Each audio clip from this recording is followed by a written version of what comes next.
میں اکثر سوچتا ہوں کہ انسان کو سب سے بڑی سزا کیا مل سکتی ہے، قید تنہائی یا پھر اس کے اپنے اندر ہی چھپا ہوا وہ اندھیرا جو اسے آہستہ آہستہ اندر سے چاٹ جاتا ہے۔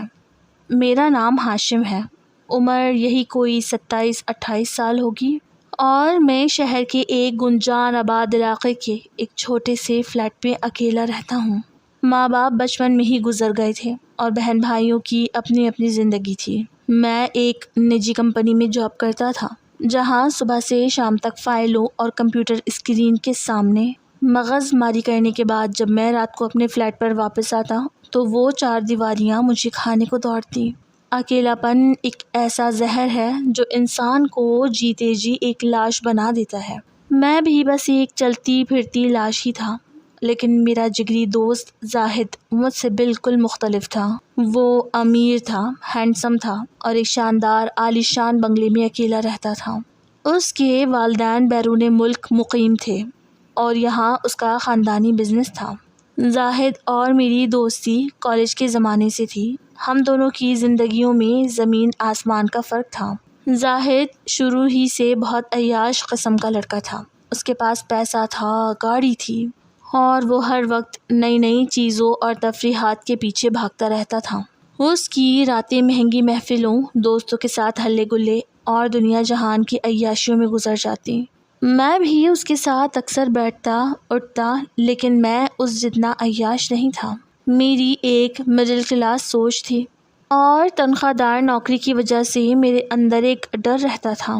میں اس کی عیاشیوں کو دیکھ کر کبھی کبھی کرتا ضرور تھا کہ کاش میرے پاس بھی اتنا پیسہ اور زندگی کے مزے ہوں، لیکن میں اپنے حد سے باہر نہیں نکل پاتا تھا۔ زاہد کی زندگی میں ایک پراسرار سی خاموشی بھی رہتی تھی۔ وہ محفلوں میں تو بہت ہنستا مسکراتا، عیاشی کرتا، لیکن اکثر رات 12 بجتے ہی وہ سب کو چھوڑ کر اپنے گھر بھاگ جاتا۔ ہم دوست اسے چھیڑتے تھے کہ یار زاہد، ایسا کیا خزانہ چھپا رکھا ہے تم نے اپنے کمرے میں کہ اتنی عیاشی کے بعد بھی تمہیں گھر کی یاد ستانے لگتی ہے۔ وہ بس ایک گہری مسکراہٹ ہنس کر بات ٹال دیتا۔ وقت گزرتا گیا اور پھر ایک دن زاہد نے مجھے ایک بڑی خوشخبری سنائی۔ اس کی شادی طے پا گئی تھی، وہ بھی ایک بہت ہی معزز اور خوبصورت لڑکی سے۔ میں اس کے لیے بہت خوش تھا۔ شادی میں صرف 2 ہفتے باقی تھے اور میں زاہد کے ساتھ اس کی شاپنگ اور دیگر تیاریوں میں ہاتھ بٹا رہا تھا۔ ایک رات جب ہم دونوں اس کے کمرے میں بیٹھے شادی کے کارڈز کی لسٹ فائنل کر رہے تھے تو زاہد اچانک سنجیدہ ہو گیا۔ اس نے گھڑی کی طرف دیکھا، رات کے 12 بج رہے تھے۔ اسے گہرا سانس لیا، اٹھ کر کمرے کا دروازہ اندر سے لاک کیا اور میرے پاس آ کر بیٹھ گیا۔ کہنے لگا، ہاشم، تم میرے سب سے پرانے اور بھروسے مند دوست ہو۔ زاہد کی آواز میں ایک عجیب سی گھبراہٹ تھی۔ میں نے چونک کر اسے دیکھا اور کہا، ہاں یار بالکل، کیا بات ہے، تم اچانک اتنے سنجیدہ کیوں ہو گئے؟ اس نے جواب دیا کہ میں تمہیں اپنی زندگی کا ایک ایسا راز دکھانے جا رہا ہوں جو آج تک اس کمرے کی دیواروں کے سوا کسی کو معلوم نہیں، لیکن تمہیں مجھ سے وعدہ کرنا ہوگا کہ تم یہ بات کسی تیسرے بندے کو نہیں بتاؤ گے۔ میرا تجسس یکدم عروج پر پہنچ گیا۔ میں نے کہا کہ میں وعدہ کرتا ہوں زاہد، بولو کیا بات ہے؟ زاہد اٹھا اور اپنے بیڈ روم کے اندر بنے ہوئے ایک واک ان کلودنگ کلوزٹ کی طرف بڑھا۔ اس نے ایک چابی نکالی اور اس الماری کے پیچھے موجود ایک چھوٹے سے لکڑی کے دروازے کو کھولا۔ اس دروازے کے اندر ایک اور چھوٹا سا پراسرار کمرہ تھا جس میں ہلکی سی نیلی روشنی جل رہی تھی۔ اس نے مجھے اندر آنے کا اشارہ کیا۔ میں جیسے ہی اس کمرے میں داخل ہوا، وہاں کی خوشبو نے میرے نتنوں کو چھوا۔ وہ کوئی عام پرفیوم نہیں تھا، بلکہ ایک ایسی مہک تھی جو ذہن کو سن کر دینے والی تھی۔ کمرے کے وسط میں ایک خوبصورت شاہی بیڈ لگا ہوا تھا اور اس بیڈ پر ایک چادر تنی ہوئی تھی۔ زاہد آگے بڑھا اور اس نے ایک جھٹکے سے وہ چادر ہٹا دی۔ چادر ہٹتے ہی میری آنکھیں پھٹی کی پھٹی رہ گئیں۔ بیڈ پر ایک لڑکی لیٹی ہوئی تھی، سفید رنگت، سنہری بال، سحر انگیز نقش و نگار، اور ایک ایسی معصومیت جو کسی بھی انسان کو پاگل کر دے، لیکن وہ انسان نہیں تھی، وہ ایک لائف سائز انسانی ساخت کی سلیکون گڑیا تھی۔ وہ اتنی حقیقی تھی کہ پہلی نظر میں کوئی بھی دھوکہ کھا جائے۔ اس کی آنکھیں، اس کے ہونٹ، اس کی جلد کی بناوٹ، سب کچھ بالکل ایک اصل عورت جیسا تھا۔ میں نے بامشکل الفاظ زبان سے نکالے، یہ کیا ہے زاہد؟ اس نے اس گڑیا کے بالوں میں ہاتھ پھیرتے ہوئے کہا، کہ یہ میری عیاشی اور تنہائی کا سب سے بڑا راز ہے۔ ہاشم، اسے میں نے 2 سال پہلے ایک انٹرنیشنل ویب سائٹ سے آن لائن آرڈر کر کے منگوایا تھا۔ یہ کوئی عام گڑیا نہیں ہے، یہ دنیا کی سب سے جدید ٹیکنالوجی سے بنی ہے۔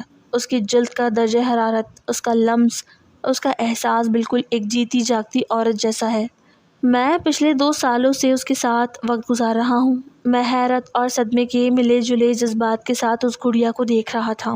ہمارے معاشرے میں اس طرح کی چیزوں کا تصور بھی گناہ اور ممنوع سمجھا جاتا ہے، لیکن میرے سامنے میرا ایک امیر عیاش دوست اس حقیقت کو تسلیم کر رہا تھا۔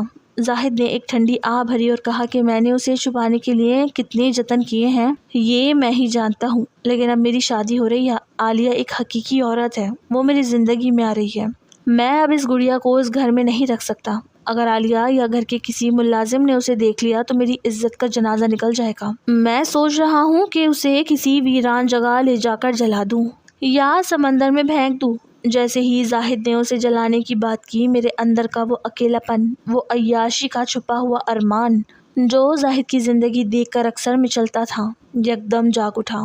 میں نے اس گڑیا کی طرف دیکھا، اس کا وہ بے جان مگر سحر انگیز وجود مجھے اپنی طرف کھینچ رہا تھا۔ میرا دماغ مجھ سے کہہ رہا تھا کہ ہاشم، یہ غلط ہے، یہ غیر فطری ہے، مگر میرے دل نے جو تنہائی سے سڑ رہا تھا میرے دماغ کو مغلوب کر دیا۔ میں نے کپ کپاتی آواز میں کہا، زاہد، اسے برباد مت کرو۔ اگر تم اسے ٹھکانے لگانا ہی چاہتے ہو تو کیا یہ تم مجھے دے سکتے ہو؟ زاہد نے چونک کر مجھے دیکھا، اس کی آنکھوں میں ایک عجیب سا تاثر ابھرا جسے میں اس وقت سمجھ نہ سکا۔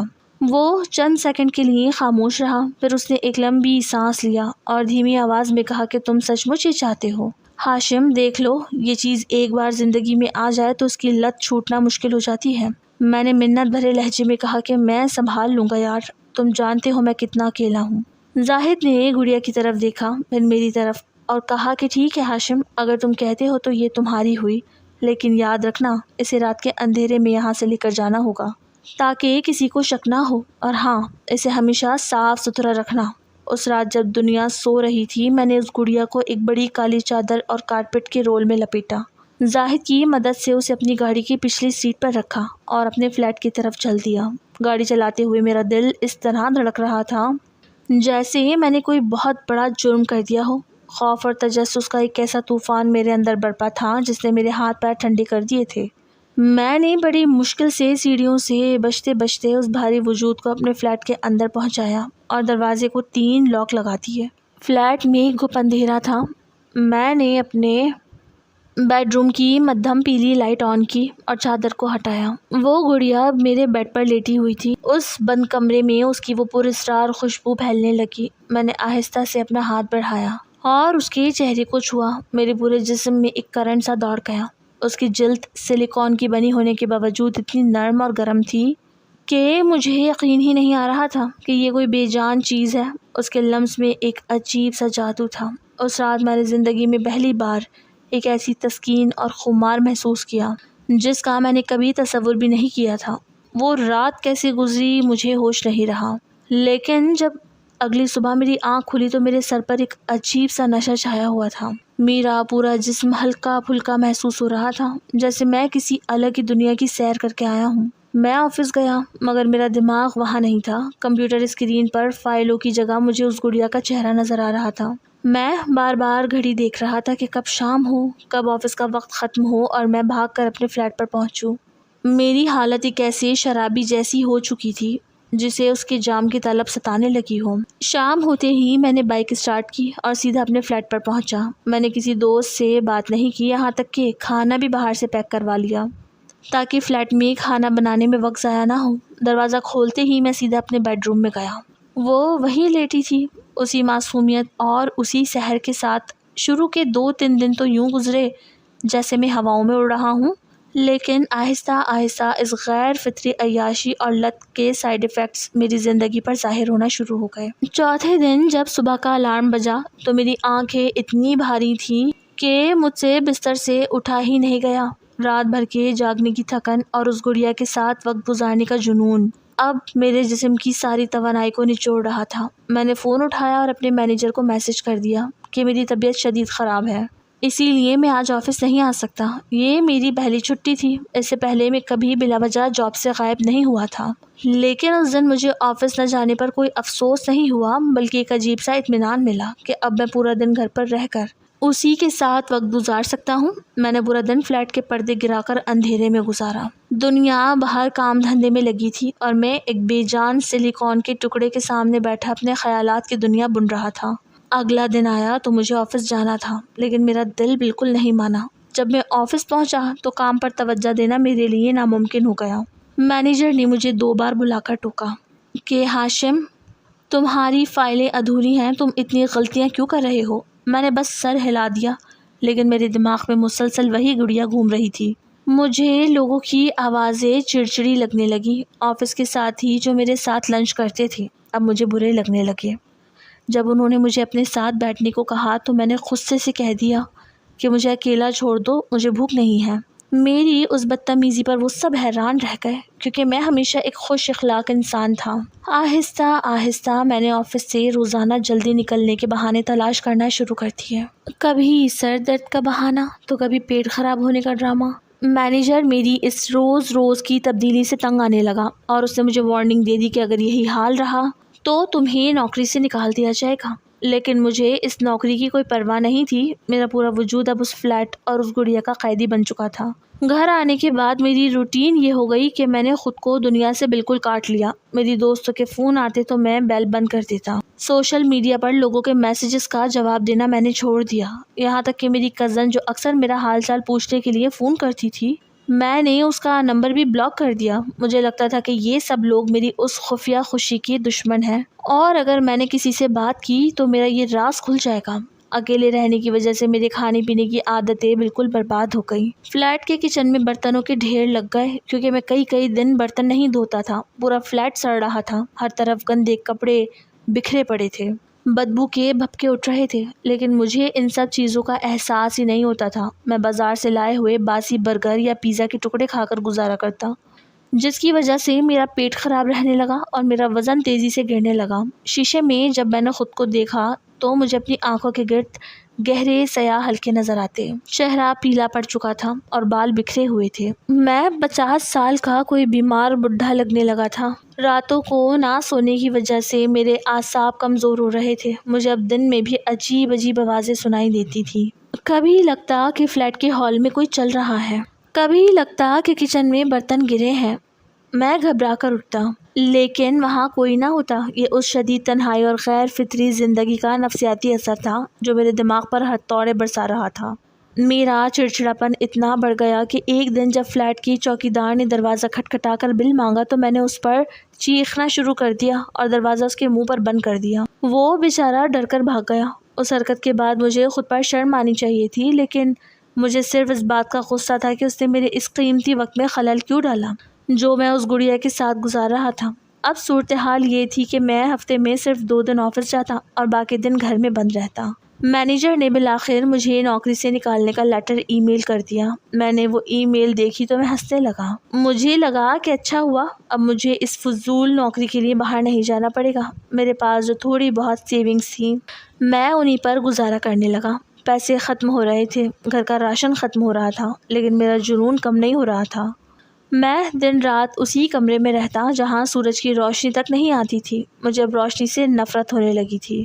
میں 24 گھنٹے اندھیرے میں رہتا اور اسی مدھم پیلی لائٹ کے سہارے اس سلیکون کی وجود کو دیکھتا رہتا۔ اس گڑیا کا لمس جو شروع میں مجھے سکون دیتا تھا اب مجھے ایک ایسی دلدل میں دھکیل رہا تھا جس سے نکلنے کا کوئی راستہ نہیں تھا۔ زاہد کی شادی میں ابھی 1 ہفتہ باقی تھا اور میں اپنے فلیٹ کے اندھیرے کمرے میں بند دنیا و مافیا سے بے خبر ہو چکا تھا۔ مجھے اب دن اور رات کا ہوش بھی نہیں رہتا تھا۔ جب میری جمع پونجی بالکل ختم ہو گئی اور راشن لینے کے لیے بھی پیسہ نہ بچا تو میرے سر پر اس لت کا جنون اس حد تک سوار تھا کہ میں نے گھر کی چھوٹی موٹی چیزیں بیچنا شروع کر دی۔ سب سے پہلے میں نے اپنا قیمتی اسمارٹ فون ایک دکان پر جا کر کوڑیوں کے دام بیچا اور ایک پرانا کی پیڈ والا فون رکھ لیا تاکہ کوئی بہت ضروری رابطہ ہو سکے۔ اس کے بعد میں نے لاؤنج میں لگی ہوئی LCD ٹی وی، کچن کا مائکرو ویو، اوون اور فلیٹ کا چھوٹا فریج بھی ایک کباڑی کو بلا کر سستے داموں بیچ دیے۔ میرا فلیٹ آہستہ آہستہ خالی ہوتا جا رہا تھا اور مجھے اس بربادی پر کوئی افسوس نہیں تھا۔ اسی دوران زاہد کی شادی کے دن قریب آ رہے تھے۔ اس نے مجھے کئی بار فون کرنے کی کوشش کی مگر میرا فون بند ہونے کی وجہ سے اس کا مجھ سے رابطہ نہیں ہو پا رہا تھا۔ زاہد کو میرے مینیجر سے پتہ چلا تھا کہ میں پچھلے کئی دنوں سے آفس نہیں آ رہا ہوں اور مینیجر نے مجھے نوکری سے نکال دیا ہے۔ یہ سن کر زاہد سخت پریشان ہوا۔ وہ شادی کی مصروفیت کے باوجود ایک شام اچانک میرے فلیٹ پر آ پہنچا۔ میرے فلیٹ کے دروازے پر جب زور زور سے دستک ہوئی تو میں نے انتہائی چڑچڑے پن کے ساتھ اٹھ کر دروازہ کھولا۔ سامنے زاہد کھڑا تھا جو لاؤن کا گند کچرا اور میری اجڑی ہوئی حالت دیکھ کر پریشان ہو گیا اور سیدھے اندر آیا۔ ہم دونوں صوفے پر ساتھ مل کر بیٹھ گئے۔ زاہد نے میرا ہاتھ پکڑ کر جھنجھوڑا اور غصے سے دکھ سے کہنے لگا کہ ہاشم، یہ کیا حال بنا رکھا ہے تم نے اپنا؟ مجھے تمہارے مینیجر سے پتہ چلا کہ تم پچھلے کئی دنوں سے آفس نہیں آ رہے ہو اور تم نے اپنی نوکری کیوں چھوڑی ہے؟ اس طرح تو تم بالکل برباد ہو جاؤ گے۔ گھر کا یہ حال دیکھو، شیشے میں اپنی شکل دیکھو۔ میں نے تم سے اسی لیے کہا تھا کہ اس گڑیا کو تم مت رکھو، یہ چیز انسان کو اپنے سحر میں جکڑ کر برباد کر دیتی ہے۔ میں نے تو اپنی جان چھڑائی تھی مگر تم نے خود کو اس دلدل میں جھونک دیا۔ تم اس گڑیا کے چکر میں خود کو برباد کر رہے ہو۔ میں زاہد کی باتیں سن رہا تھا مگر میرا دماغ ابھی بھی بیڈ روم کے اس مدھم روشنی میں اسی سلیکون کے وجود کے پاس تھا اور مجھے زاہد کی ہمدردی بھی ایک عذاب لگ رہی تھی۔ میں نے زاہد سے اپنا ہاتھ چھڑایا اور سرد لہجے میں کہا کہ زاہد، میری فکر چھوڑ دو، میں بالکل ٹھیک ہوں، مجھے میری زندگی اپنے طریقے سے جینے دو۔ زاہد نے ایک گہرا سانس لیا اور بیڈ روم کے نیم کھلے دروازے کی طرف دیکھا جہاں اندھیرے میں وہ گڑیا موجود تھی۔ زاہد کے چہرے پر ایک عجیب سا خوف اور پچھتاوا ابھرا۔ اس نے کہا، ہاشم، میں نے تمہیں پہلے ہی خبردار کیا تھا کہ یہ غیر فطری لت انسان کے اعصاب کو چاٹ جاتی ہے۔ میں پچھلے 2 سال اس عذاب سے گزرا ہوں لیکن میری شادی ہونے والی تھی، اسی لیے میں نے خود پر قابو پایا اور اس دلدل سے نکل گیا۔ مگر میں نے یہ کبھی نہیں سوچا تھا کہ تم اپنی ہنستی کھیلتی زندگی اس بے جان سلیکون کی خاطر برباد کر دو گے۔ ابھی بھی وقت ہے ہاشم، اس گڑیا کو یہاں سے نکالو اور اپنی نوکری واپس حاصل کرنے کی کوشش کرو۔ میں مینیجر سے بات کروں گا، وہ میرا جاننے والا ہے، وہ تمہیں ایک اور موقع دے دے گا۔ میں نے زاہد کی طرف دیکھا اور کہا کہ مجھے کسی موقع کی ضرورت نہیں ہے، تم اب شادی کرو اور اپنی بیوی کے پاس جاؤ، مجھے میرے حال پر چھوڑ دو۔ زاہد نے میری حالت دیکھی اور سمجھ گیا کہ اس وقت مجھ پر بات کرنے کا کوئی اثر نہیں ہوگا۔ وہ مایوسی سے اٹھا اور چلا گیا۔ زاہد کے جانے کے بعد میں نے فوراً لاؤنج کا دروازہ بند کیا اور تینوں لاک لگا دیے۔ مجھے زاہد کی باتیں فضول لگ رہی تھی۔ میں سیدھا اپنے بیڈ روم میں گیا اور اس گڑیا کے پاس بیٹھ گیا۔ اس کا وہ بے جان مگر سحر انگیز وجود مجھے دنیا کے ہر غم سے دور لے جاتا تھا۔ زاہد کی شادی بھی دھوم دھام سے ہو گئی مگر میں اس کی کسی تقریب میں شریک نہیں ہوا کیونکہ میں تو اپنے فلیٹ کے اندھیرے کمرے سے باہر نکلنے کو تیار ہی نہیں تھا۔ شادی کے بعد کے 2 ہفتے مزید اسی جنون میں گزر گئے۔ اب حالت یہ ہو گئی تھی کہ میں کئی دن نہاتا نہیں تھا۔ بال بڑھ چکے تھے اور چہرے پر داڑھی کے بے ترتیب بال اگائے تھے۔ آنکھوں کے نیچے سیاہ حلقے اتنے گہرے ہو گئے تھے کہ شیشے میں خود کو دیکھ کر مجھے ڈر لگتا تھا۔ بھوک مٹانے کے لیے اب میں صرف چائے اور بسکٹ پر گزارا کر رہا تھا جس کی وجہ سے میرا وزن تیزی سے گر گیا اور ہڈیاں نکل آئیں۔ راتوں کو مسلسل جاگنے اور اس غیر فطری زندگی کی وجہ سے میرے اعصاب اس حد تک کمزور ہو چکے تھے کہ مجھے اب دن کے اجالے میں بھی عجیب و غریب وہم ہونے لگے تھے۔ یہ میری برباد ہوتی نفسیات کا اثر تھا جو مجھے پاگل پن کی طرف دھکیل رہا تھا۔ فلیٹ میں راشن بالکل ختم ہو چکا تھا اور باہر گلی کی دکانوں پر میرا ادھار اتنا بڑھ گیا تھا کہ دکانداروں نے مجھے مزید سامان دینے سے صاف انکار کر دیا۔ ایک رات جب میں اسی شدید تھکن اور بھوک کی حالت میں بیڈ پر لیٹا ہوا تھا تو مجھے محسوس ہوا کہ یہ گڑیا آہستہ آہستہ مجھے پوری طرح برباد کر رہی ہے۔ میری ہنستی کھیلتی زندگی واقعی ہی جہنم ہو گئی تھی لیکن پھر بھی نہ جانے اس گڑیا میں ایسی کون سی کشش تھی کہ میں خود کو اس سے آزاد نہیں کروا پا رہا تھا۔ یہی سوچتے سوچتے مجھے نیند لگ گئی۔ اگلی صبح جب میری آنکھ کھلی تو مجھے اپنے پورے جسم میں ایک شدید قسم کا کھچاؤ اور درد محسوس ہوا جیسے میں رات بھر کسی سخت پتھر پر سویا ہوں۔ میں نے بستر سے اٹھنے کی کوشش کی تو میری دائیں ٹانگ میں ایک شدید بھاری پن تھا۔ میں نے سوچا کہ شاید مسلسل ایک ہی پوزیشن میں سونے اور کئی دنوں سے ٹھیک سے نہ کھانے کی وجہ سے یہ جسمانی کمزوری ہوئی ہے۔ میں نے درد کو برداشت کرتے ہوئے جیسے ہی واش روم جانے کے لیے شلوار کو اوپر کیا تو میری نظر اپنی دائیں ران پر پڑی اور میرے ہوش اڑ گئے۔ ران کے بالکل اوپری حصے پر 3-4 چھوٹے چھوٹے بالکل کوئلے جیسے کالے دانے بنے ہوئے تھے، جن کے ارد گرد کی جلد ہلکی سی نیلی پڑ چکی تھی۔ ان دانوں سے ایک عجیب سی ہلکی خارش اور جلن ہو رہی تھی۔ یہ دانے عام الرجی یا گرمی دانے جیسے بالکل نہیں تھے، بلکہ ان کا کالا رنگ دیکھ کر ہی میرے دل میں ایک ہولناک خوف بیٹھ گیا۔ مجھے اندازہ بالکل نہیں تھا کہ یہ چھوٹے سے کالے دانے دراصل میری زندگی کی بربادی کا وہ آخری باب ہے، جس کا انجام کسی موت سے کم نہیں ہونے والا تھا۔ میں اپنی ران پر ابھرنے والے ان پراسرار کالے دانوں کو ہولناک نظروں سے گھور رہا تھا۔ میرا پورا وجود اندر سے کانپ رہا تھا۔ شروع میں مجھے لگا کہ یہ شاید فلیٹ کی گندگی، گرمی اور مسلسل باسی کھانا کھانے کی وجہ سے ہونے والی کوئی عام جلدی الرجی ہے، جس پر میں کوئی سستا سا مرہم لگا کر قابو پا لوں گا۔ لیکن قدرت میرے ساتھ جو کھیل کھیلنے جا رہی تھی، اس کی ہولناکی کا مجھے رتی برابر بھی اندازہ نہیں تھا۔ وہ دانے دن بدن بڑھتے چلے جا رہے تھے۔ پہلے دن وہ صرف 3-4 چھوٹے نقطے تھے، لیکن اگلے ہی 24 گھنٹوں میں ان کا سائز دگنا ہو گیا، اور ان کے ارد گرد کی جلد جو پہلے ہلکی نیلی تھی اب گہری جامنی اور کالی پڑنے لگی۔ ان دانوں کے اندر ایک ایسی شدید اور بے رحم خارش اٹھتی تھی کہ میرا جی چاہتا میں اپنا گوشت ناخنوں سے نوچ دوں۔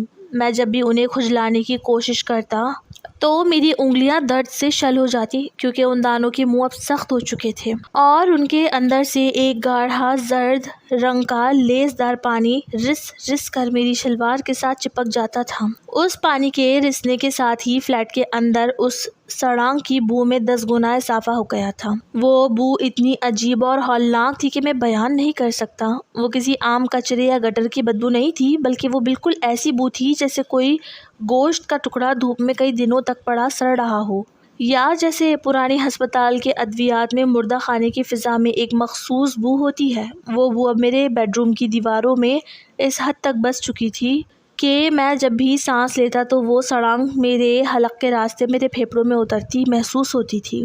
مجھے اب الٹیاں آنے لگی تھی اور میرا سر ہر وقت چکراتا رہتا تھا، مگر اس سب کے باوجود میرا یہ حال تھا کہ میں اس فلیٹ سے باہر نکلنے کا سوچ بھی نہیں سکتا تھا، کیونکہ میرے پاس اب ڈاکٹر کے پاس جانے کے لیے 1 روپیہ بھی نہیں بچا تھا۔ گھر کا سارا قیمتی سامان میں پہلے ہی کوڑیوں کے دام کباڑیوں کو بیچ کر باسی برگر اور چائے بسکٹ میں اڑا چکا تھا۔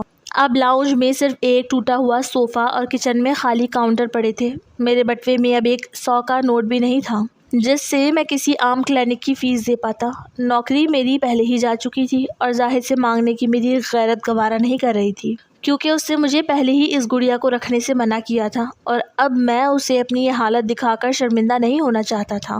رات کو جب اندھیرا گہرا ہوتا تو وہ خارش ایک پاگل پن کی شکل اختیار کر لیتی تھی۔ مجھے لگتا کہ ان دانوں کے اندر کوئی چیز رینگ رہی ہے، کوئی زندہ کیڑا ہے جو اندر ہی اندر میرا گوشت چاٹ رہا ہے۔ میری سمجھ سے سب کچھ باہر ہو چکا تھا۔ بھوک، پیاس اور اس لا علاج درد نے مجھے بالکل ایک چلتی پھرتی لاش بنا دیا تھا۔ دن گزرتے جا رہے تھے اور وہ دانے اب میری ران سے پھیلتے ہوئے میری دائیں ٹانگ کے نچلے گھٹنے کی طرف بڑھ رہے تھے۔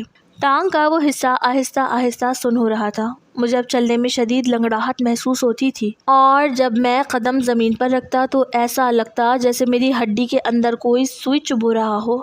فلیٹ کا کرایہ نہ دینے کی وجہ سے مالک مکان کے 2-3 نوٹس بھی دروازے کے نیچے سے اندر آ چکے تھے، مگر میں نے انہیں اٹھا کر ایک کونے میں پھینک دیا۔ بھوک، پیاس اور اس لا علاج تکلیف نے جب میری برداشت کا آخری بندھن بھی توڑ دیا تو بالآخر میں نے اپنی انا اور شرم کو ایک طرف رکھنے کا فیصلہ کیا۔ میں اس عذاب کو اکیلا نہیں جھیل سکتا تھا۔ مجھے کسی نہ کسی صورت زاہد کی مدد چاہیے تھی، چاہے وہ مجھے کتنا ہی کیوں نہ ڈانٹے۔ میں نے اپنے کی پیڈ والے پرانے فون سے زاہد کا نمبر ملانے کی کوشش کی، مگر اس کا نمبر مسلسل بند جا رہا تھا۔ مجھے یاد آیا کہ اس کی شادی کو ابھی کچھ ہی دن ہوئے تھے، شاید وہ اپنی نئی زندگی میں مصروف تھا۔ میں نے ہمت جمع کی، فلیٹ کا دروازہ لاک کیا اور لنگڑاتا ہوا سیڑھیوں سے نیچے اترا۔ بائک اسٹارٹ کرنا میرے لیے ایک پہاڑ سر کرنے جیسا تھا، کیونکہ دائیں ٹانگ پر ذرا سا بھی وزن پڑنے سے میری ریڑھ کی ہڈی تک ایک جلتی ہوئی ٹیس جاتی تھی۔ میں کسی نہ کسی طرح بائک چلاتا ہوا زاہد کے اس شاندار اور عالی شان بنگلے پر پہنچا جہاں کچھ دن پہلے شادی کی لائٹس لگی ہوئی تھی، مگر آج وہاں عجیب سا سناٹا تھا۔ میں نے بائک ایک طرف کھڑی کی اور لنگڑاتا ہوا بڑے گیٹ کے اندر داخل ہوا۔ لاؤنج کا دروازہ کھٹکھٹانے پر زاہد کے گھر کے پرانے چوکیدار نے دروازہ کھولا۔ اس نے مجھے دیکھا تو وہ میری اجڑی ہوئی حالت اور چہرے کی پیلاہٹ دیکھ کر چونک گیا۔ میں نے ہانپتے ہوئے پوچھا، بابا زاہد کہاں ہے؟ اس کا نمبر کیوں بن جا رہا ہے؟ چوکیدار نے میری طرف ہمدردی سے دیکھا اور کہنے لگا، چھوٹے صاحب تو شادی کے اگلے ہی دن اپنی بیگم کے ساتھ ہنی مون پر شہر سے باہر جا چکے ہیں، اور انہوں نے کہا تھا کہ وہ 2 ہفتے تک واپس نہیں آئیں گے، اور وہاں نیٹ ورک کا بھی بہت مسئلہ ہے، اسی لیے ان کا فون بند ہے۔ یہ سن کر جیسے میرے سر پر دھماکہ کر دیا ہو۔ میری امید کا آخری سہارا بھی مجھ سے چھن گیا تھا۔ میں نے چوکیدار کا شکریہ ادا کیا اور انتہائی مایوسی اور لنگڑاہٹ کے ساتھ واپس اپنی بائک کی طرف بڑھا۔ میرا پورا جسم درد سے ٹوٹ رہا تھا اور دماغ کام کرنا چھوڑ چکا تھا۔ میں واپس اپنے فلیٹ کے اسی سڑے ہوئے اور اندھیرے کمرے میں آ کر بیڈ پر گر گیا۔ اگلے 2 دن میں نے جس طرح زہر کے گھونٹ پی کر گزارے وہ میں ہی جانتا ہوں۔ دانے اب گھٹنے سے نیچے اتر رہے تھے اور سڑان اتنی بڑھ چکی تھی کہ فلیٹ کی دیواریں بھی مجھے بدبودار لگنے لگی تھی۔ 2 دن بعد جب میری ہمت بالکل جواب دے گئی اور مجھے لگا کہ اب اگر مجھے مدد نہ ملی تو میں اسی کمرے میں مر جاؤں گا، تو میں نے ایک بار پھر زاہد کے گھر جانے کا فیصلہ کیا۔ میں نے سوچا کہ شاید وہ اب تک واپس آ چکا ہو۔ میں دوبارہ اسی لنگڑاتی حالت میں تڑپتے ہوئے زاہد کے بنگلے پہنچا۔ اس بار جیسے ہی میں نے گیٹ کے اندر قدم رکھا تو مجھے پورچ میں زاہد کی گاڑی کھڑی دکھائی دی۔ میرا مرتا ہوا دل ایک بار پھر دھڑک اٹھا کہ شکر ہے میرا دوست واپس آ گیا ہے۔ میں نے لاؤنج کے دروازہ کھٹکھٹایا تو خود زاہد نے دروازہ کھولا، مگر جیسے ہی دروازہ کھلا سامنے کھڑے زاہد کو دیکھ کر میرے اپنے ہوش اڑ گئے۔ زاہد کے چہرے پر ہنی مون کی کوئی خوشی یا نکھار نہیں تھا، بلکہ اس کا چہرہ بالکل پیلا پڑ چکا تھا، آنکھیں اندر کو دھنس چکی تھی اور اس نے سخت گرمی کے باوجود ایک لمبی آستینوں والی موٹی قمیص پہن رکھی تھی۔ وہ مجھے دیکھ کر بالکل نہیں چلایا اور نہ ہی اس نے میری نوکری یا فلیٹ کے حالات پہ کوئی بات کی، بلکہ اس کے چہرے پر ایک ایسی دہشت تھی جو میں نے پہلے کبھی نہیں دیکھی تھی۔ اس نے مجھے خاموشی سے اندر آنے کا اشارہ کیا اور ہم دونوں لاؤنج کے صوفے پر بیٹھ گئے۔ میں ابھی بات شروع کرنے والا ہی تھا کہ زاہد اچانک سر پکڑ کر بیٹھ گیا اور اس کی آنکھوں سے آنسو بہنے لگے۔ وہ بچوں کی طرح پھوٹ پھوٹ کر رونے لگا۔ میں حیران رہ گیا کہ ایک امیر اور ہینڈسم لڑکا جس کی ابھی نئی نئی شادی ہوئی ہے وہ اس طرح کیوں رو رہا ہے۔ میں نے اس کے کندھے پر ہاتھ رکھا اور پوچھا، زاہد یار کیا ہوا ہے، تم اس طرح کیوں رو رہے ہو؟ بھابھی کہاں ہے؟ زاہد نے روتے ہوئے اپنی قمیص کے بٹن کھولنا شروع کیا اور کہنے لگا، ہاشم میں برباد ہو گیا ہوں، مجھے نہیں پتا مجھے کون سی ہولناک بیماری ہو گئی ہے۔ اور جیسے ہی اس نے اپنی قمیص کے بٹن کھول کر آستینیں اوپر کی میرے حلق سے ایک دبی ہوئی چیخ نکل گئی۔ زاہد کے پورے پیٹ پر، اس کے بازوؤں پر اور گردن کے پاس بالکل ویسے ہی کوئلے جیسے کالے دانے ابھرے ہوئے تھے جن کے ارد گرد کی جلد گہری نیلی اور جامنی ہو چکی تھی اور ان دانوں سے ہلکا ہلکا زرد پانی رس رہا تھا۔ زاہد نے روتے ہوئے کہا کہ ہاشم یہ دانے مجھے شادی کے دوسرے ہی دن نکلنا شروع ہوئے تھے، ان میں اتنی شدید خارش اور جلن ہوتی ہے کہ میں پاگل ہو جاتا ہوں۔ میں ہنی مون پر اپنی بیوی کے ساتھ گیا تھا مگر اس تکلیف کی وجہ سے میں اسے چھو تک نہیں سکا۔ وہ پچھلے کئی دنوں سے میری حالت دیکھ کر اور اس پراسرار سڑان کی بو سے تنگ آ کر مجھ سے پچھلے 2 دن سے لڑ رہی تھی، اور بالآخر آج صبح میری نئی نویلی دلہن بھی مجھے اس حال میں چھوڑ کر اپنے میکے چلی گئی ہے، اور وہ کہہ کر گئی ہے کہ میں کسی گندی اور چھوت کی بیماری کا شکار ہوں۔ زاہد کا یہ رونا اور اس کے جسم پر وہ دانے دیکھ کر میرا پورا وجود سہم گیا۔ میں نے بنا کچھ بولے کانپتے ہاتھوں سے اپنی شلوار کا کپڑا اوپر کیا اور اپنے کپڑوں کے نیچے چھپی ہوئی ران زاہد کے سامنے کر دی، جہاں وہ کالا زخم اب گھٹنے تک پہنچ چکا تھا۔ زاہد نے جیسے ہی میرا وہ زخم دیکھا اس کے آنسو وہیں رک گئے اور اس کی آنکھیں پھٹی کی پھٹی رہ گئیں۔ وہ ہکلا کر بولا، ہاشم یہ تمہیں کیسے ہوا؟ میں نے کانپتی ہوئی آواز میں کہا، زاہد یہ مجھے اسی گڑیا کو گھر لانے کے بعد ہوا ہے جو تم نے مجھے دی تھی۔ زاہد نے اپنے سر پر ہاتھ مارا اور بولا، یا خدا، اس کا مطلب ہے یہ بیماری اس گڑیا کے اندر تھی۔ ہم دونوں خوف اور دہشت کے مارے ایک دوسرے کو دیکھنے لگے۔ اب ہمارے پاس بیٹھنے کا وقت نہیں تھا۔ زاہد نے فوراً اپنی گاڑی کی چابی اٹھائی اور ہم دونوں مل کر شہر کے سب سے بڑے ہسپتال کی طرف بھاگے، جہاں پہنچ کر ہم نے جلدی امراض کے سب سے بڑے ڈاکٹر سے وقت لیا۔ ڈاکٹر نے جب ہم دونوں کو معائنے کے لیے بیڈ پر لیٹایا اور ہمارے کپڑے ہٹا کر ان دانوں اور زخموں کا معائنہ کیا تو اس کے چہرے پر شدید حیرت اور پریشانی کے تاثرات ابھر آئے۔ اس نے اپنے دستانے اتارے اور ہم دونوں کی طرف دیکھ کر انتہائی سنجیدہ لہجے میں کہا کہ آپ دونوں کو بالکل سیم الرجی اور سیم انفیکشن ہو رہا ہے۔ یہ کوئی عام جلدی بیماری نہیں ہے، بلکہ یہ ایک انتہائی خطرناک اور نایاب بیکٹیریل انفیکشن ہے جو کسی چیز سے یا کسی ایسے انسان سے منتقل ہوا ہے جو اس بیماری کا شکار ہو کر بری طرح سڑ چکا ہو۔ آپ دونوں مجھے سچ سچ بتائیں کہ آپ دونوں کس ایک ہی چیز یا کس ایک ہی انسان کے رابطے میں رہے ہیں۔ کیونکہ آپ نے اب بھی سچ چھپایا تو یہ انفیکشن آپ کے خون میں پھیل جائے گا اور آپ دونوں کی جان بچانا ناممکن ہو جائے گا۔ ڈاکٹر کی یہ بات سن کر زاہد نے خوفزدہ نظروں سے میری طرف دیکھا۔ اس کے چہرے کی ہوائیاں اڑ گئیں۔ میں بھی شدید درد اور خوف کے مارے ہکلا رہا تھا، مگر اب بات جان پر آ چکی تھی، اسی لیے میں نے ہمت جمع کی اور ڈرتے ڈرتے ڈاکٹر کو بتایا کہ ڈاکٹر صاحب، دراصل زاہد نے 2 سال پہلے ڈارک ویب سے ایک سلیکون گڑیا آن لائن آرڈر کر کے منگوائی تھی۔ یہ سنتے ہی ڈاکٹر نے حیرت سے اپنے ایبرو اچکائے اور ہماری طرف دیکھا۔ زاہد نے جلدی سے میری بات کاٹتے ہوئے ڈاکٹر سے کہا کہ ہاں ڈاکٹر صاحب، ہاشم صحیح کہہ رہا ہے، میں نے وہ گڑیا 2 سال پہلے منگوائی تھی، لیکن اس بات کو تو اب پورے 2 سال ہو چکے ہیں اور میں 2 سال سے مسلسل اس گڑیا کے ساتھ سو رہا تھا۔ اس وقت تو مجھے کبھی کوئی انفیکشن یا الرجی نہیں ہوئی۔ یہ عذاب تو مجھے ابھی کچھ دن پہلے ہی شروع ہوا ہے اور ہاشم کو بھی یہ انفیکشن تبھی ہوا ہے جب سے یہ گڑیا اس کے پاس گئی ہے، یعنی پچھلے چند دنوں سے ہی یہ سب کچھ ہو رہا ہے۔ اگر گڑیا میں کوئی خرابی ہوتی تو مجھے 2 سال پہلے یہ بیماری لگ جانی چاہیے تھی۔ ڈاکٹر نے ہماری بات بہت غور سے سنی اور کچھ دیر سوچنے کے بعد ہم سے پوچھا کہ کیا آپ نے اس گڑیا کو اپنے علاوہ اور بھی کسی کے ساتھ کبھی شیئر کیا تھا یا کسی اور نے اسے ہاتھ لگایا تھا؟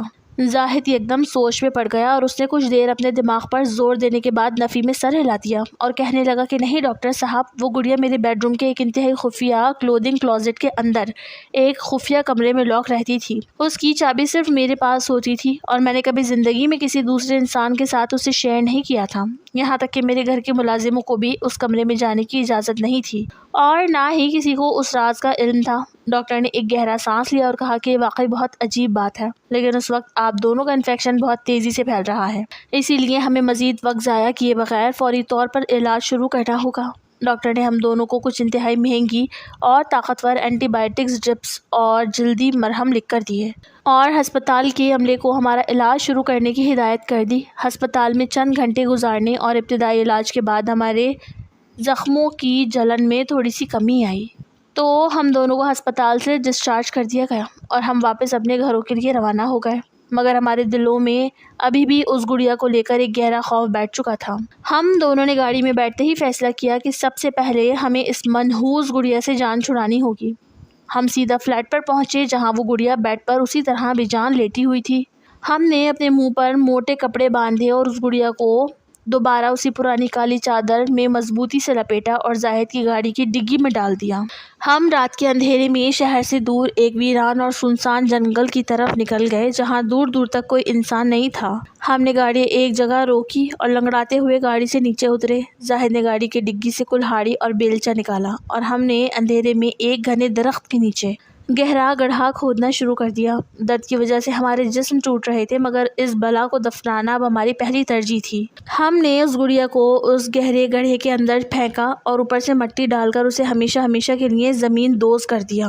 گڑیا کو دفنانے کے بعد ہمارے دلوں کو ایک عارضی اطمینان ملا کہ چلو اب یہ منحوس چیز ہماری نظروں سے دور ہو چکی ہے۔ اب اگلا مسئلہ ہمارے اکیلے پن اور علاج کا تھا، کیونکہ زاہد کی بیوی اسے چھوڑ کر جا چکی تھی اور میرا فلیٹ اس سڑان کی وجہ سے رہنے کے قابل نہیں تھا اور فلیٹ کا سارا سامان بھی بک چکا تھا۔ اسی لیے زاہد نے مجھ سے کہا کہ ہاشم، اب تم میرے ساتھ میرے بنگلے پر ہی رہو گے، ہم دونوں ایک ساتھ رہیں گے اور ایک ہی ساتھ اپنا علاج مکمل کریں گے۔ میں نے زاہد کی بات مان لی اور اپنے فلیٹ کو تالا لگا کر زاہد کے بڑے بنگلے میں شفٹ ہو گیا۔ اگلے چند دن ہم دونوں زاہد کے لاؤنج میں پڑے رہتے، وقت پر دوائیاں کھاتے اور ایک دوسرے کی پٹیاں بدلتے تھے۔ علاج کی وجہ سے ہمارے زخموں کا پھیلنا تو رک گیا تھا، مگر میرے دماغ میں مسلسل ایک ہی سوال گردش کر رہا تھا کہ آخر یہ سب کچھ کیسے ہوا، کیونکہ وہ گڑیا پورے 2 سال تک زاہد کے پاس بالکل محفوظ تھی اور اسے کبھی کچھ نہیں ہوا، تو اچانک پچھلے چند دنوں میں ایسا کیا بدل گیا کہ وہ گڑیا ایک جان لیوا وائرس بن گئی۔ یہ ایک ایسا معمہ تھا جو ہماری سمجھ سے بالکل باہر تھا۔ ہم راتوں کو جا کر اسی بات پر بحث کرتے رہتے تھے، لیکن پھر ایک دن ایک ایسا بھیانک اور لرزہ خیز سچ کھلا جس نے ہمارے پیروں تلے سے زمین نکال دی اور ہمارے ہوش اڑا دیے۔ ہوا یوں کہ ایک دوپہر زاہد اپنے لاؤنج کے صوفے پر بیٹھا ہوا تھا اور اس کا پرانا خاندانی نوکر غفور اسے چائے دینے آیا۔ زاہد نے غفور سے ایسی ہی باتوں باتوں میں پوچھا کہ غفور یار، وہ جو دوسرا چھوٹا نوکر تھا ساجد، وہ پچھلے 1 مہینے سے گاؤں چھٹی لے کر گیا ہوا ہے، وہ اب تک واپس کیوں نہیں آیا اور اس کا فون بھی نہیں لگ رہا؟ زاہد کی یہ بات سنتے ہی غفور کے چہرے پر ایک اداسی چھا گئی اور اس نے گہرا سانس لے کر کہا، چھوٹے صاحب، ساجد اب کبھی واپس نہیں آئے گا، وہ تو پچھلے ہفتے اپنے گاؤں میں مر چکا ہے۔ یہ سن کر زاہد یکدم چونک گیا اور اس نے صوفے پر سیدھے ہوتے ہوئے پوچھا کہ کیا ساجد مر گیا؟ لیکن کیسے؟ وہ تو بھلا چنگا تھا، اسے کیا ہوا تھا؟ غفور نے چائے کی پیالی میز پر رکھی اور ہاتھ جوڑ کر کہنے لگا، چھوٹے صاحب، پتہ نہیں اسے کیا ہولناک بیماری ہو گئی تھی۔ گاؤں سے اس کے گھر والوں کا فون آیا تھا۔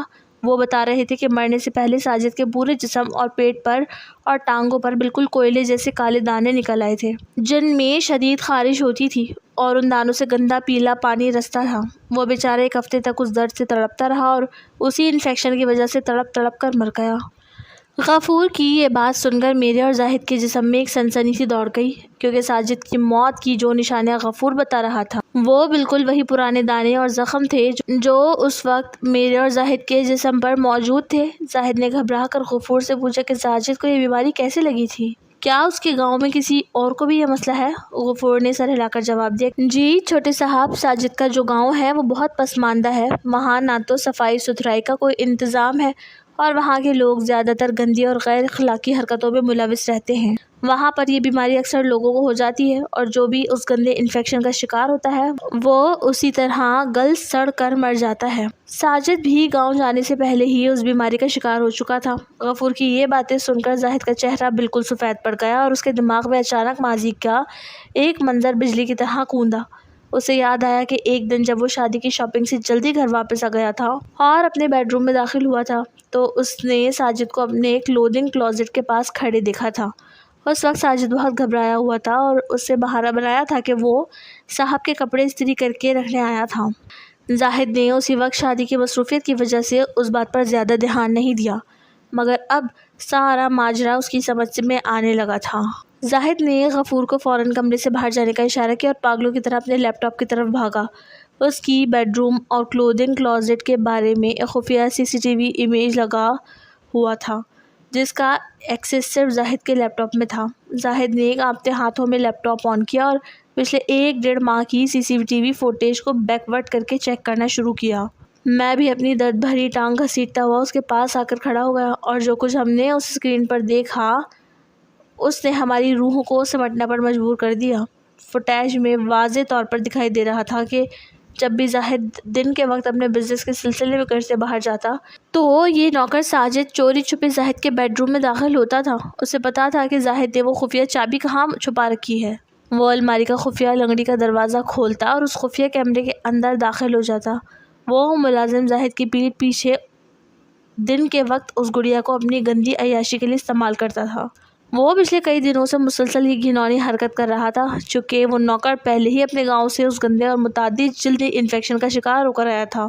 اسی لیے اس گڑیا کو استعمال کرنے کے دوران اس نے وہ زہریلا وائرس اور بیکٹیریا اس سلیکون گڑیا کے اندر منتقل کر دی تھی۔ ساجدہ تو اپنی چھٹیاں لے کر گاؤں چلی گئی اور وہاں جا کر مر گیا، مگر وہ گڑیا اس جان لیوا بیماری کا گڑھ بن چکی تھی۔ زاہد جب شادی کے کارڈ فائنل کرنے کے بعد اس گڑیا کے پاس گیا تو وہ وائرس زاہد کے جسم میں منتقل ہو گیا، اور جب زاہد نے وہ گڑیا مجھے دی تو میں بھی اسی عبرتناک عذاب کا شکار ہو گیا۔ یہ وہ بھیانک اور گھناؤنا سچ تھا جس نے ہمارے ہوش اڑا دیے تھے۔ زاہد نے اپنے سر پر دونوں ہاتھ مارے اور لاؤنج کے فرش پر بیٹھ کر چیخ چیخ کر رونے لگا۔ وہ چلا رہا تھا کہ ہاشم، میں برباد ہو گیا، میری عیاشی نے مجھے کہیں کا نہیں چھوڑا۔ میں نے جس نوکر کو اپنا وفادار سمجھا وہ میری پیٹھ پیچھے میری ہی چیز سے یہ گندی حرکتیں کرتا رہا اور مجھے یہ موت کا تحفہ دے گیا۔ میں بھی زاہد کے پاس بیٹھ گئے اور ہماری آنکھوں سے پچھتاوے کے آنسو بہہ رہے تھے، کیونکہ ہم نے اپنی عیاشی اور تنہائی کا علاج ایک ایسی غیر فطری چیز میں ڈھونڈا تھا جس کا انجام بالآخر ہمیں اس ہولناک دلدل میں لے آیا تھا جہاں ہماری صحت، ہماری عزت اور ہماری زندگی سب کچھ داؤ پر لگ چکی تھی۔ اس ہولناک سچائی نے ہمارے اندر کی تکبر، عیاشی کے تمام بتوں کو پاش پاش کر دیا۔ ہم دونوں لاؤنج کے فرش پر بیٹھے اپنی حالت اور اپنی نادانی پر زار و خطار رو رہے تھے۔ زاہد بار بار اللہ کے حضور سچے دل سے معافی مانگ رہا تھا کہ یا اللہ ہمیں معاف کر دے، ہم نے تیرے بنائے ہوئے فطری راستوں اور پاکیزہ رشتوں کو چھوڑ کر ایک بے جان سلیکون کی چیز میں اپنی تسکین تلاش کی، اور اسی گناہ کی وجہ سے آج ہم اس حال کو پہنچ چکے ہیں۔ میں نے بھی روتے ہوئے زاہد کا ہاتھ پکڑا اور ہم دونوں نے عہد کیا کہ اگر اللہ نے ہمیں اس جان لیوا بیماری سے نئی زندگی دی تو ہم کبھی بھی کسی غیر فطری اور غیر اخلاقی راستے پر قدم نہیں رکھیں گے۔ ڈاکٹر کی لکھی ہوئی طاقتور اینٹی بائیوٹک ڈرپس اور دواؤں کا اثر اب آہستہ آہستہ شروع ہو چکا تھا۔ ہسپتال کے روزانہ کے چکروں اور باقاعدگی سے پٹیاں بدلوانے کے بعد اگلے 3 ہفتوں میں معجزاتی طور پر ہمارے زخموں کا پھیلنا رک گیا۔ وہ کوئلے جیسے کالے دانے آہستہ آہستہ سوکھنے لگے اور ان سے رسنے والا زرد بدبودار پانی بالکل بند ہو گیا۔ ہمارے جسم کا درد تو کم ہو رہا تھا مگر دلوں پر ندامت کا جو بوجھ تھا وہ اب بھی برقرار تھا۔ جب ہمارا علاج مکمل ہو گیا اور ڈاکٹر نے ہمیں بالکل کلیئر قرار دے دیا تو زاہد نے سب سے پہلے اپنی زندگی کو سدھارنے کا فیصلہ کیا۔ اس نے مجھ سے کہا کہ ہاشم، ہم نے گناہ کے جس اندھیرے کو اپنے گھروں میں پالا تھا اب ہمیں اسے جڑ سے صاف کرنا ہوگا۔ زاہد شادی کے بعد پورچ میں کھڑی اپنی گاڑی میں مجھے ساتھ لے کر میرے فلیٹ پر آیا۔ ہم دونوں نے مل کر فلیٹ کا دروازہ کھولا تو وہاں اب بھی اس سڑان کی ہلکی بو موجود تھی۔ ہم نے اپنے سروں پر کپڑے باندھے اور فلیٹ کی صفائی کا کام شروع کیا۔ زاہد نے اپنی امیری اور دولہے والے غرور کو ایک طرف رکھ کر بالٹی اور وائپر اٹھایا۔ ہم دونوں نے مل کر پورے فلیٹ کے کونے کونے کو فنائل اور جراثیم کش کیمیکل سے دھویا۔ گندے کپڑے اور بیڈ کی وہ پرانی چادریں جن پر اس گڑیا کا اثر تھا ہم نے فلیٹ سے نکال کر باہر کچرے میں پھینک دی۔ پورے فلیٹ کو اچھی طرح دھونے اور صاف کرنے کے بعد جب وہاں سے وہ سڑان بالکل ختم ہو گئی اور پرسکون ہوا اندر آئی تو مجھے ایسا لگا جیسے میرے گناہوں کا بوجھ بھی کچھ ہلکا ہو گیا ہے۔ فلیٹ کی صفائی کے بعد زاہد نے اگلا قدم اپنی اجڑی ہوئی ازدواجی زندگی کو بچانے کے لیے اٹھایا۔ وہ اپنی ماں کو ساتھ لے کر اپنے سسرال گیا اور اپنی بیوی عالیہ کے سامنے ہاتھ جوڑ کر کھڑا ہو گیا۔ اس نے عالیہ کو سچ تو نہیں بتایا مگر یہ ضرور کہا کہ وہ ایک شدید انفیکشن اور الرجی کا شکار ہو گیا تھا جس کا علاج اب مکمل ہو چکا ہے اور وہ اپنی تمام پرانی غلطیوں اور غفلتوں پر شرمندہ ہے۔ زاہد کی توبہ اور اس کی سچائی دیکھ کر عالیہ کا دل پگھل گیا اور وہ اپنے میکے سے واپس زاہد کے شاندار بنگلے میں آ گئی۔ زاہد کی زندگی اب دوبارہ سے ایک پاکیزہ اور فطری رشتے کے ساتھ آباد ہو چکی تھی۔ اب زاہد کی باری تھی کہ وہ اپنے جگری دوست یعنی میری مدد کرے کیونکہ اس گڑیا کے چکر میں میری نوکری جا چکی تھی اور میں بالکل کنگال ہو چکا تھا۔ زاہد ایک دن میرے فلیٹ پر آیا اور اس نے مجھے ایک شاندار سرپرائز دیا۔ اسے اپنے خاندانی بزنس کے نیٹ ورک اور اثر و رسوخ کا استعمال کرتے ہوئے ایک بہت بڑی نجی کمپنی میں میرے لیے اسی پرانی پوسٹ سے بھی بہتر نوکری کا بندوبست کر دیا۔ جب اس نے مجھے جاب کا اپائنٹمنٹ لیٹر دیا تو میری آنکھوں میں خوشی کے آنسو آ گئے۔ میں نے زاہد کا شکریہ ادا کرنا چاہا تو اس نے مجھے گلے سے لگا لیا اور کہنے لگا، ہاشم، شکریہ کی کوئی بات نہیں ہے، ہم دونوں اس ہولناک عذاب سے ایک ساتھ گزرے ہیں اور یہ اللہ کا کرم ہے کہ اس نے ہمیں سدھرنے کا موقع دیا۔ اب ہم 5 وقت کی نماز پڑھتے ہیں اور جب بھی سجدے میں سر جھکاتے ہیں تو اس عبرتناک واقعے کو یاد کر کے اللہ سے اپنے گناہوں کی معافی مانگتے ہیں۔ میرے پیارے ناظرین، اس پوری کہانی کا سب سے بڑا اخلاقی سبق یہ ہے کہ اللہ نے انسان کی جسمانی اور جذباتی خواہشات کو پورا کرنے کے لیے ایک خوبصورت اور پاکیزہ نظام بنایا ہے جسے نکاح اور حقیقی انسانی رشتے کہتے ہیں۔ جب بھی کوئی انسان فطرت کے ان اصولوں کو توڑ کر غیر فطری، مصنوعی اور ممنوعہ طریقوں سے اپنی خواہشات کو پورا کرنا چاہتا ہے تو دنیا کی کوئی بھی دیوار یا کوئی بھی خفیہ کیمرہ اسے اللہ کے انصاف سے نہیں بچا سکتا۔ قدرت کسی نہ کسی صورت میں انسان کو اس کی حد پار کرنے کی سزا ضرور دیتی ہے، چاہے وہ سزا کسی لاعلاج بیماری کی شکل میں ہو یا زندگی کی بربادی کی شکل میں۔ اسی لیے ہمیشہ پاکیزہ اور جائز راستوں کا انتخاب کیجیے تاکہ آپ کی دنیا اور آخرت دونوں محفوظ رہ سکیں۔